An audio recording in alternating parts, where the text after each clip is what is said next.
Good morning, Mr. Chairman, members of the committee. My name is Randy Steidl, S-T-E-I-D-L.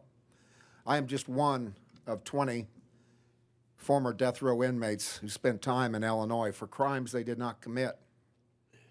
And I can't begin to describe the unspeakable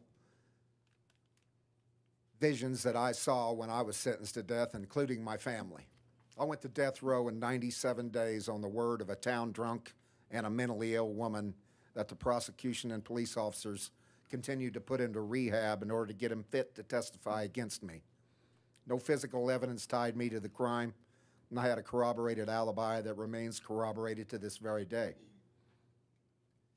And I'm not an anomaly. There were 19 other men just like me who either by honest mistakes, by the prosecution, or by deliverance went to death row. I had 2 execution dates after 12 years on death row.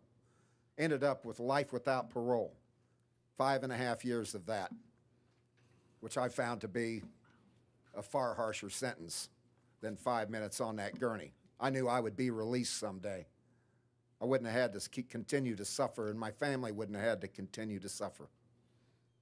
But after years of seeing people released from Illinois' death row, they started to get a little concerned when they had released more than they'd executed.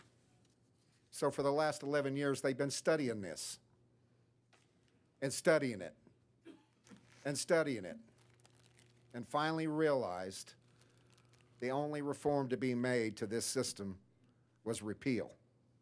And just last week, Illinois finally, after hanging on to the death penalty so tight, realized they could not guarantee an innocent man would not be sent to their death.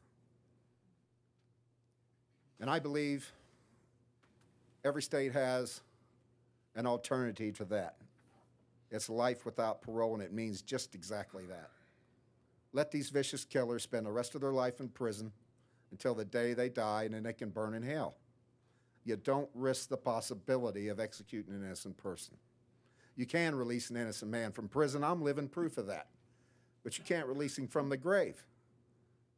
I urge this committee members to send this bill to the House floor for a full vote. Life and death decisions deserve a full vote. I would also like to introduce testimony from a Montana citizen, written testimony by the name of Jim Bromgard, B-R-O-M-G-A-R-D, who had spent 14 years in prison for a crime he didn't commit. And had he been convicted of murdering this woman instead of raping her, he would have surely gotten the death penalty. These type of cases happen everywhere throughout our society. And we can't have the ultimate punishment in place when it's a human factor. We make mistakes.